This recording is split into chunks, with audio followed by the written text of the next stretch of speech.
Voy a compartir la pantalla, que es esta. Ya va, déjame ver si es esta, sí, que tengo varias abiertas. A ver, este sí.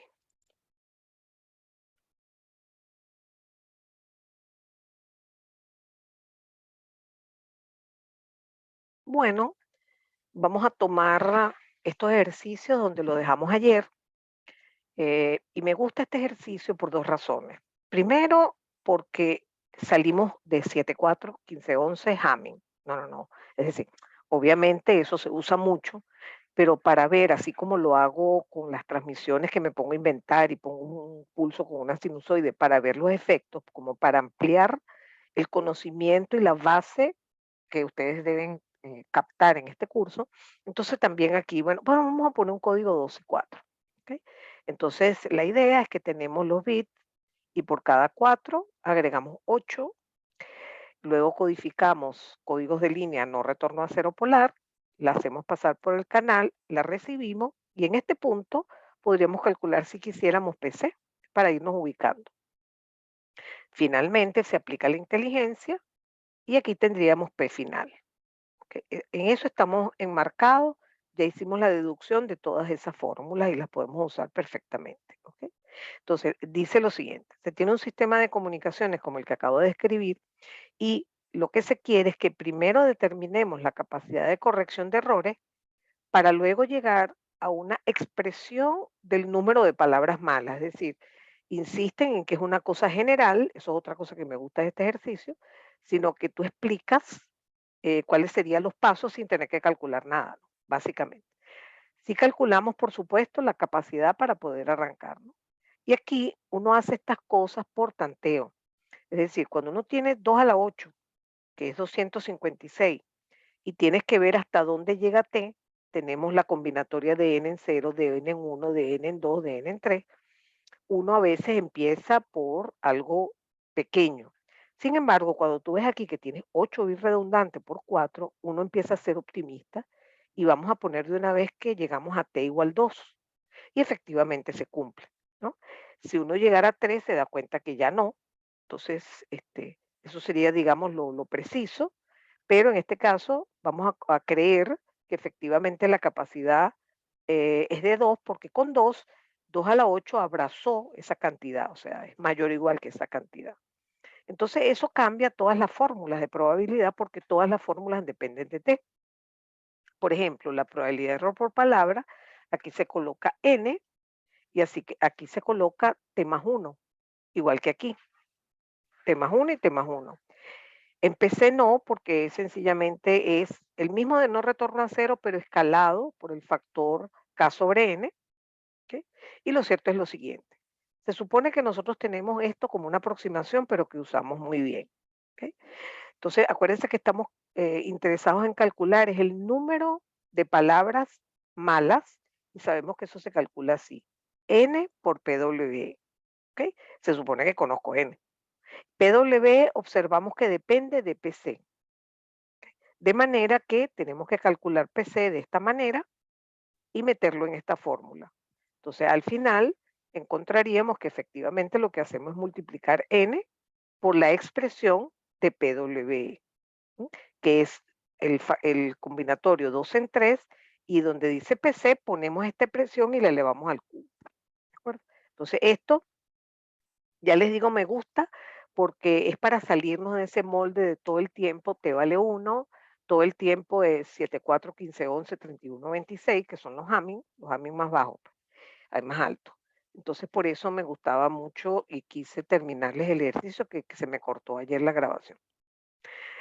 Ahora vamos a hacer otro. Estamos primero haciendo ejercicios como de organización de los códigos, ese tipo de cosas, y después vamos a trabajar con otros de probabilidad de error, que siempre son los más difíciles. En este ejemplo que tomé de un libro que se usaba antes muchísimo, que es el Carson, de sistemas de comunicaciones, dice lo siguiente: un sistema de codificación por bloque logra corregir un error partiendo de mensajes de 6 bits, ¿ok? Es decir, k igual 6. ¿Ok? Primero, encuentre el número de bits de las palabras codificadas requeridas, es decir, encuentre n. ¿Ok? Entonces, para eso, obviamente, tenemos que aplicar la relación de Hamming y nuevamente vamos a tener que hacer tanteo. porque fíjense que poniendo, como me dijeron que solo es capaz de corregir un error, de este lado voy a poner nada más la combinatoria n en 0 y n en 1. Entonces, aquí está desplegado esa combinatoria de n en 1 en función de r, porque fíjense que n es k más r y k vale 6. Entonces allí tengo que supuestamente, bueno, esto se resuelve y queda igual a esto. Lo que hay que encontrar es el r que hace que 2 a la r sea mayor o igual que este término que también depende de r. Entonces uno empieza a tantear, por ejemplo, bueno, uno sabe que no puede ser tan alto, porque con códigos de tan corta longitud no van a encontrar t igual 8, ¿no? Entonces, digamos, ya que tenemos 6 bits de mensaje, vamos a intentar, por ejemplo, con 3. Entonces me quedaría 2 a la 3 que es 8, pero ya me fregué, porque en lo que meto 3 aquí me da 3 más 6 más 1. Entonces, ok, vamos a avanzar, vamos a poner arriba el 4 y ahí sí, porque tenemos que 2 a la 4, que es 16, es mayor o igual que 11, que es lo que da de este lado. ¿De acuerdo? Entonces, esa es la primera parte de ese ejercicio. Después dice, encuentra una posible matriz P, que sería la porción de paridad de la matriz G. ¿Ok? Tengo que pensar lo siguiente. En primer lugar, recuerden que hay 4 bits de paridad. ¿Ok?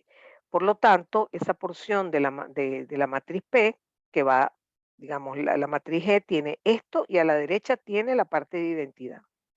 Entonces, esto, acuérdense que uno toma mucho como referencia que esto también va a estar en la parte inferior de la matriz HT. Entonces, que no pueden ser filas distintas, tampoco pueden ser iguales a las filas de identidad, porque esas ya las tiene HT capturadas, no se pueden usar eso. Y lo más importante es que tengo que darme cuenta que, por supuesto, fíjense que tengo que tomar la cantidad de bits de mensaje, que son 6, y multiplicarlos por eso, o sea que estas son 6 filas y 4 columnas, ¿de acuerdo? Porque van a resultar 4 bits de paridad. Lo más importante aquí a destacar es que tengo un montón de combinaciones, pero entonces yo aquí me dediqué a tratar de que todos los bits de mensaje intervinieran más o menos de igual forma. Fíjense, por ejemplo, esta fila multiplica siempre al mensaje M1, al bit de mensaje M1. Esta fila multiplica siempre al bit de mensaje M2 y así sucesivamente. Entonces, si ustedes se dan cuenta, yo me tomé la molestia de que cada bit de mensaje sea considerado 2 veces para formar parte de las palabras codificadas. Por ejemplo, ¿verdad? El primer bit de paridad sería M1 por 0, más M2 por 0, más M3 por 0, más M4, más M5, más M6. O sea que la expresión matemática de ese bit sería esta. ¿De acuerdo?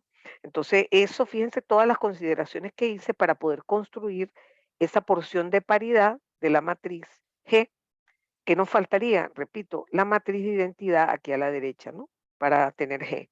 O sea, P y al lado I conforma la matriz G. Vamos a hacer este ejercicio que ya es de probabilidades de error. Entonces dice lo siguiente, eso es otra cosa que yo hago mucho aquí, al igual que en la parte previa a esto, que es comparar sistemas. Lo que pasa es que aquí, claro, la idea es compararlo, un sistema sin codificación de canal con otros que sí tengan codificación de canal. Entonces aquí yo tengo un sistema normalito, ¿verdad? Clásico, no retorno a cero polar, y tengo otro que sí tiene codificación de canal, que es un Hamming 1511. Recordemos que el Hamming 1511 tiene 4 bits de redundante, pero tiene exactamente igual t igual 1, o sea que solamente puede corregir un error. ¿Ok? Entonces, el ejercicio dice lo siguiente, que tiene que ver con cosas que les mencioné ayer. Demuestre que cuando el valor de E sobre eta es tal que E sobre eta en dB es 3.5 aproximadamente, ambos sistemas producen aproximadamente la misma probabilidad de error por bit a la salida. Y uno sabe que aquí, a diferencia de los sistemas que veníamos trabajando hasta ahora, las curvas se pueden cruzar, de hecho se cruzan. ¿Ok? Sea que sean dos codificaciones distintas o sea no codificación. Entonces, eso es lo que estamos trabajando en este ejercicio, buscar ese punto de corte, pero me lo dieron. Yo lo que tengo que hacer es ver si eso es verdad.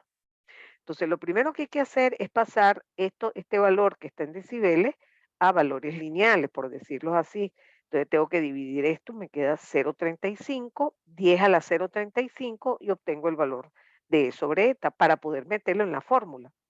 Lo primero que tengo que calcular, por ejemplo, para no retorno a cero polar, es Q, simplemente Q de la raíz de 2E sobre eta. Entonces, entro a la tabla y busco para este valor de X, cuánto vale Q de X. ¿Ok? Y me da este valor, 0,0174. Listo, ya tenemos calculada la probabilidad de error a la salida en un sistema sencillo, no retorno a cero polar. Pero para 1511 hay que trabajar un poco más. En primer lugar, hay que calcular la probabilidad aquí a la salida de este receptor, que se llama PC, que es la probabilidad de los bits codificados. ¿Ok? Y luego sabemos que eso es casi idéntico, excepto que tenemos que aplicarle un atenuador a la energía, porque los bits se encogieron y eso hace reducir la energía en este factor. Esta energía es esta misma, pero hay que multiplicarla por 11 sobre 15, o sea que E' es todo esto. Obviamente, ese valor de probabilidad de error es bastante feo, es 0,035, pero ese no es el que me interesa a la final. Entonces, fíjense que aquí apliqué la fórmula, lo hice muy rápido, apliqué la fórmula de P final, recordándoles, ¿verdad? Que la fórmula dice, depende de n-1 y también depende del valor de T. Entonces, en ese caso nos da 14 en 1, que es 14, PC a la T más 1, y T vale 1 porque es Hamming. Total, que obtenemos esto que está aquí, que se parece bastante a esto que está aquí.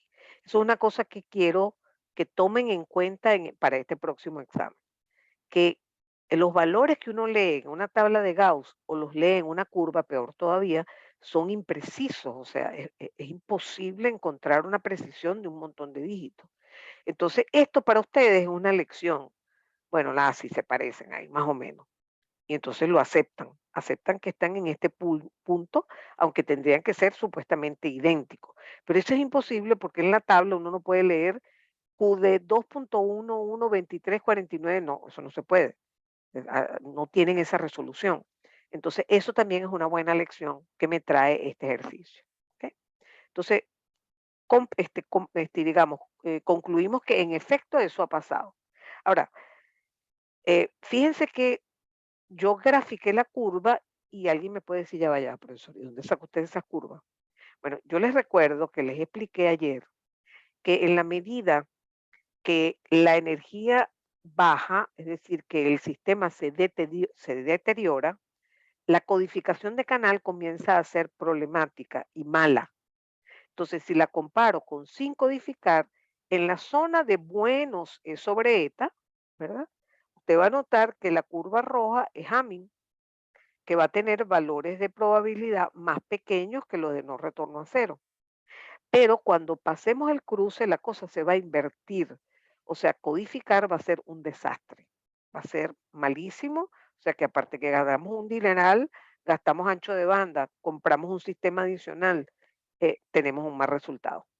Entonces, por eso es que en la práctica se hacen cosas adaptativas, se cambian las modulaciones, se hacen otro tipo de cosas antes que, por supuesto, pensar en quitar o no quitar un sistema de codificación de canal que ya está bien pensado, ¿no?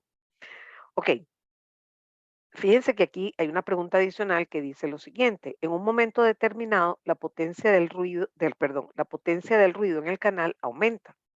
O sea, acuérdense que este eje es E sobre eta. Si E sobre eta si eta aumenta, E sobre eta disminuye. Entonces, miren, aquí llamamos a las probabilidades PA1 y PA2. Por supuesto, aquí están en el mismo punto. ¿Ok? Entonces, vamos a llamar PB a la del sistema B, que es el Hamming, y vamos a llamar PA a la del sistema A. Dicen, en un momento determinado, la potencia del ruido en el canal aumenta. Por lo tanto, nos estamos moviendo hacia la izquierda. ¿Ok? Y ahora se tendrá una PB1 que es sin codificación de canal, y una PB2 que es con Hamming, pero en otra zona. Entonces nosotros sabemos que efectivamente estamos en el cruce. O sea que si nos movemos a la izquierda, no retorno a cero va a ser mejor. Y si nos movemos a la derecha, codificación va a ser mejor. Entonces, por eso aquí se pedían dibujar todos los puntos involucrados en este ejercicio. En este parcial se dice lo siguiente. Se tienen tres sistemas de transmisión banda base. Lo escojo siempre este ejercicio porque aquí los datos se los doy y los datos que le doy son las curvas. ¿Ok? Yo le ofrezco, en vez de básicamente datos numéricos, les grafico una curva y les digo, tengo tres sistemas. Uno sin codificación, claramente con no retorno a cero, otro con Hamming 7.4 y otro con Hamming 15.11. Aquí están especificados. Observen que el que tiene las X es este, que es el mejor para altas E sobre eta y es el peor para bajos E sobre eta. Luego le sigue el que tiene línea continua, que es Hamming 7.4, y luego el dash, que es como rayita, rayita, rayita, que es el sin codificar, que en efecto es peor aquí, pero mejor aquí.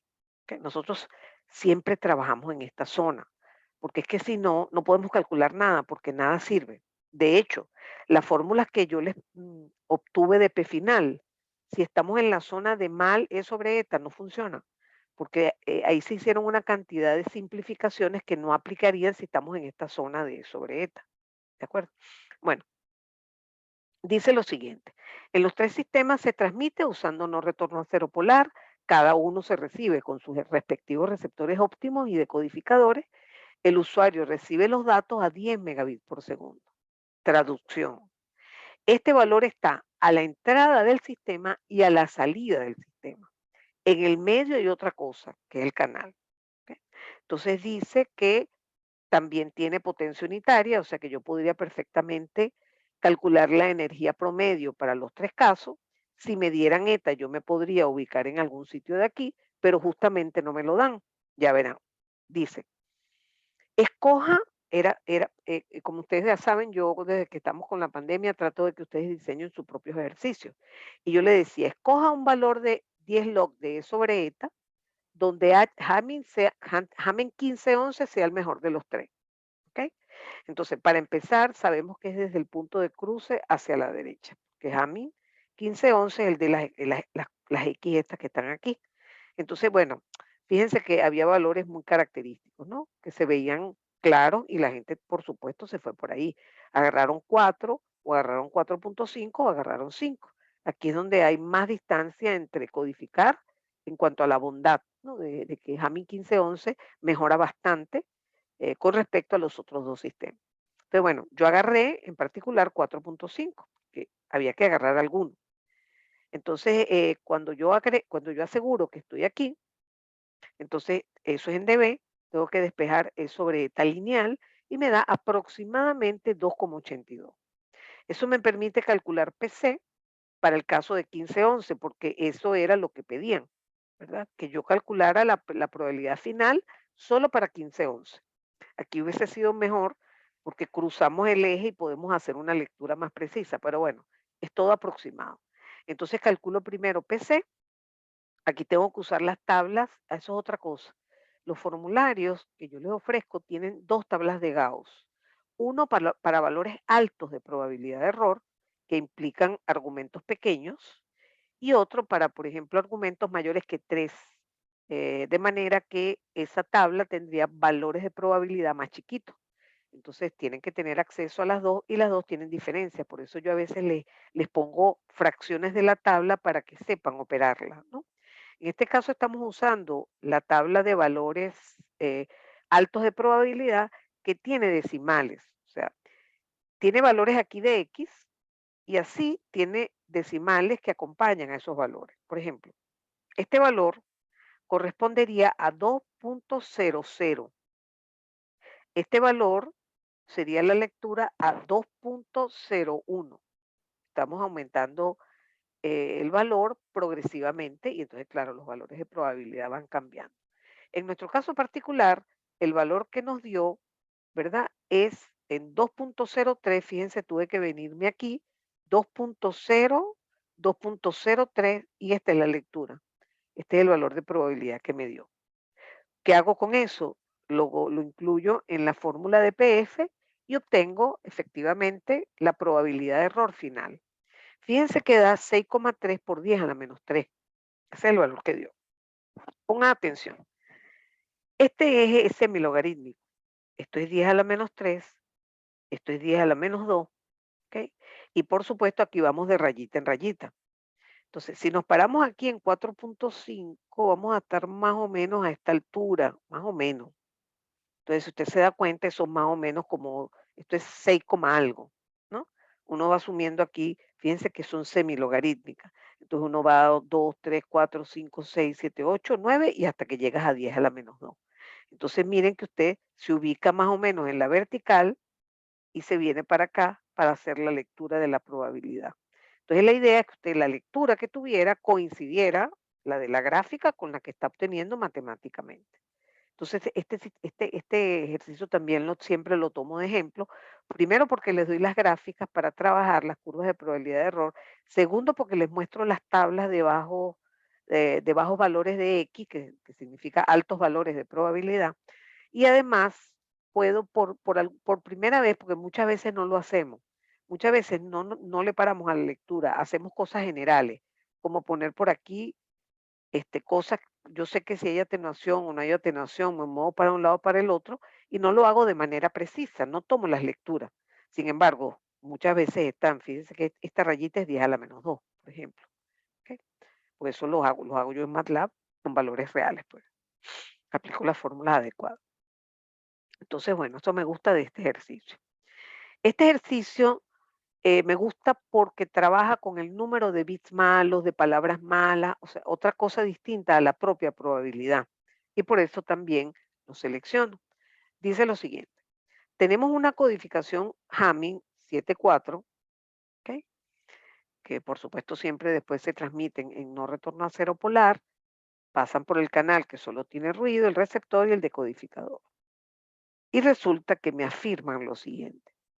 Cuando se envían 10 a las 7 palabras de 7 bits, que es un código n igual 7, luego de detectarlas y corregir todos los errores, el usuario los contó y le dio 2.796 bits malos.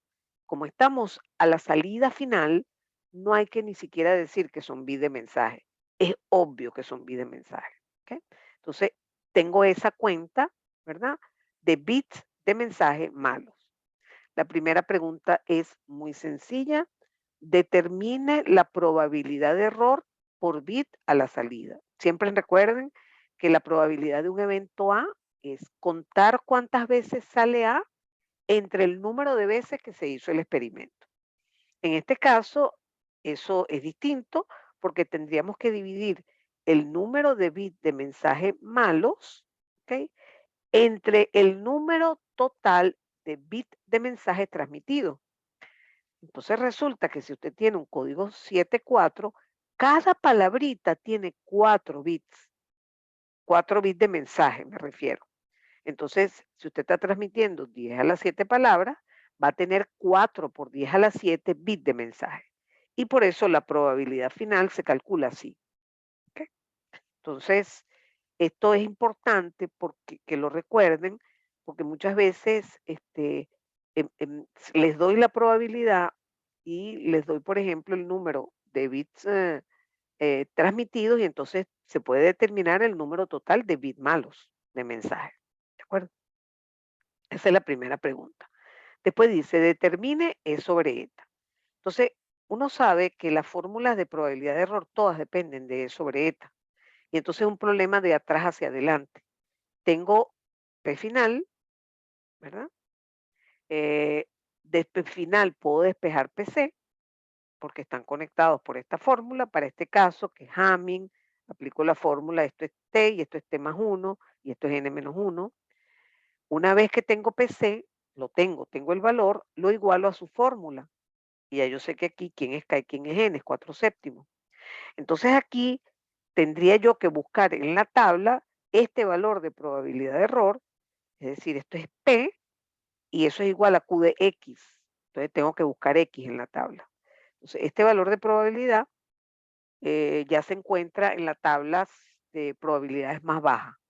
Entonces, buscando en esa tabla, nosotros despejamos cuál sería el valor de X que haría que Q de X me diera 0.0034. ¿Ok? Entonces, ya tenemos ese valor del argumento, que es toda esta raíz que está aquí, y eso me permite finalmente despejar E sobre eta. Entonces, este problema tiene de interesante que trabaja con número de bit malos, etcétera, etcétera, y trabaja del final hacia atrás, hasta en este caso lograr el E sobre eta. ¿Ok? Luego dice, ok, ya usted hizo el ejercicio para 7.4. Ahora queremos ver cuántos bits de mensaje errado se tendrían a la salida si en vez de usar 7.4 usamos 15.11. ¿Ok? Entonces, aclaro lo siguiente para no confundir, porque tenía que decir si, por ejemplo, iba a usar el mismo número de palabras. ¿No? Se transmite el mismo número de palabras, que es 10 a la 7, pero cada palabra es de 15 bits. Se tiene la misma velocidad original y la misma potencia de transmisión. Eso es para que entiendan que el E es el mismo. ¿Ok? Entonces dice, bueno, no le queda otra. Determine el número de de mensajes malos a la salida. Y era lo que les decía, que las probabilidades finales siempre son calculadas como número de bits malos entre el número de bits totales transmitidos. ¿Ok? Entonces, ¿qué tengo que hacer? Lo primero que tengo que hacer es calcular, ya como ya tengo E sobre eta, puedo calcular PC. Con ese PC puedo calcular PF. Observen esto, miren el valor que da PF y miren el valor que da PF aquí. Fíjense que 15.11 está ganando, o sea que estamos en una buena zona de E sobre eta. Esas son cosas que se deducen, están allí, pero tenemos que saber interpretarlas. Pero con esto yo necesito ir un paso más para poder calcular el número de bits malos. El número de bits malos es el número de bits de mensaje transmitido, que en 15.11 es 11, porque cada palabra de 15 bits tiene 11 de mensaje, por 10 a la 7, porque son 10 a la 7 palabras, y lo multiplico por esa probabilidad final que acabo de conseguir. Y bueno, y consigo, fíjense que consigo, esto está puesto como 18 por 10 a la 2, o sea, eso es 1837 bits de mensaje malos. Es decir, que observamos que tendríamos una menor cantidad de bits de mensaje que en el caso anterior, a pesar de que se transmiten muchos más bits de mensaje. ¿De acuerdo? Eso es gracias a que estamos en una buena zona para 15.11. Muy bien, vamos con este siguiente sistema. En cada problema yo normalmente hago énfasis en cosas particulares, ¿no? Como en este caso, por ejemplo, voy a mencionar lo de la velocidad, el ancho de banda en el canal, etcétera. Aquí tengo, fíjense que hago una variación, que es que tengo una transmisión normalita, transmisión normalita, no retorno a cero polar, etcétera, etcétera. Me dan la probabilidad de error, ¿ok? Pero me dicen que la potencia en este caso es 1 vatio. En cambio, cuando aplico Hamming 1511, Hamming 7.4, cambio algunas cosas, como por ejemplo, bajo la potencia. Usted se para en este momento y reflexiona y dice, oye, ya va, ya va, ya va, ya va. ¿Qué estoy haciendo? O sea, primero, ¿para qué uso un sistema que tiene codificación de canal? Bueno, mijo, para bajar la probabilidad de error.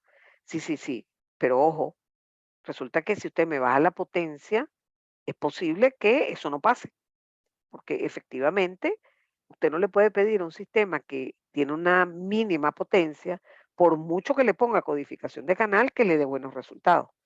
Pero bueno, no sabemos qué va a pasar aquí. Es solo una advertencia de que hay que estar pendiente de eso. La primera pregunta es, determine el ancho de banda requerido por el canal para ambos sistemas. Fíjense que aquí debe quedar claro que si yo no codifico, ¿verdad? Yo simplemente calculo las probabilidades de error, como siempre. Por ejemplo, Q de, de la raíz de 2E sobre eta. ¿Ok? Ahora bien, en el caso no retorno a cero polar, como no estoy haciendo ningún cambio en la tasa de perdón, en el canal tenemos la misma tasa de transmisión que en el origen y en el final del sistema. Entonces, aquí me dan el dato que la velocidad de transmisión es de 1 kilobit por segundo. No lo puedo marcar porque me bajó la pantalla de menú. Aquí dice 1 kilobit por segundo, arriba. Entonces, eso directamente es la velocidad de transmisión y es lo que yo voy a requerir de ancho de banda porque yo estoy usando no retorno a cero, cuya DEP corta justamente en FBIT. Si yo, por ejemplo, le dijera, mire, ¿saben qué? No, yo no voy a transmitir con no retorno a cero, voy a transmitir con retorno a cero. Y les repito el ejercicio. Entonces allí usted dice, ¿usted quiere 1 kilobit por segundo? Necesito el doble del ancho de banda. Pero eso no va a pasar, porque siempre vamos a usar no retorno a cero polar, siempre. ¿Ok? Muy bien. Eso es en el sistema banda base. Pero en Hamming 7.4 sabemos que la cosa no es tan fácil, porque el ancho de banda tiene que aumentar. La transmisión también es en no retorno a cero, pero saben que está afectada por el factor N sobre K, que es 7/4, que es bastante. El 7/4 es casi 2:1. Entonces, fíjense que el ancho de banda que voy a requerir en el canal es 1750, mientras que sin codificar es 1000. Eso es algo, usted sabe que es una desventaja, pero que la tenemos que asumir. ¿De acuerdo? Muy bien. Después piden la probabilidad de error por bit final del sistema B. ¿Ok? Entonces, para comenzar, fíjense que aquí yo obtuve, como me dan la probabilidad de error del caso original de no retorno a cero polar, yo efectivamente puedo encontrar el valor en la tabla de esto, que me da 4.9. Y si tengo el valor que la raíz de 2e sobre eta es 4.9, obviamente puedo tener e sobre eta, lo despejo de aquí. Y ahora me dedico a calcular, ¿verdad?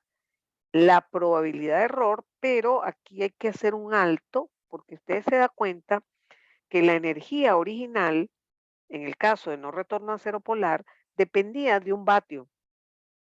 En cambio, la energía en este caso no es la misma, porque hay que multiplicar por ese factor que cambió, que es la potencia.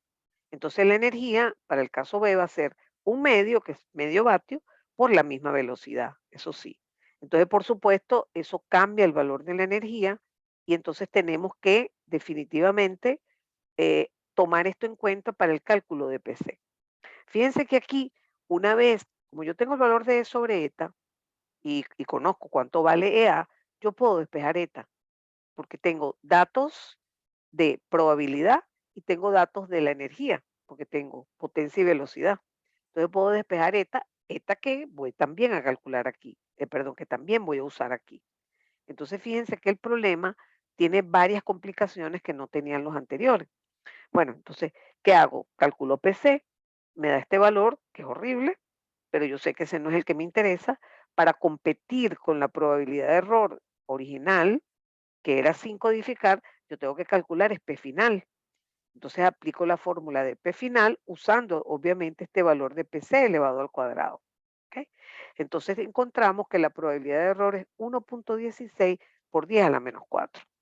Fíjense lo que está pasando. ¿Ok? Este es el peor. ¿Ok? Hace rato les decía que cuando usted está en Hamming 1511 y se empeña en bajar la calidad, va a llegar un momento en que la codificación va a ser peor que sin codificar. Y eso lo estamos viviendo en este ejercicio. Lo estamos viviendo de una manera indirecta, en el sentido de que yo les pedí que me bajaran la potencia de transmisión, ¿verdad? Y eso, por supuesto, empeoró. Es parecido a moverme en la curva hacia el lado izquierdo de sobre eta. ¿De acuerdo? Entonces preguntaban, oye, ¿cómo resolvemos este problema? Porque aquí decía, tome la peor y decida qué hacer. Entonces, fíjense, estamos usando Hamming 7.4.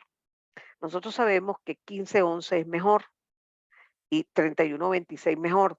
Eso estoy subiendo el número de bits redundantes con Hamming. Entonces, uno puede, bueno, echarse para atrás y subir la potencia de transmisión, ¿ok?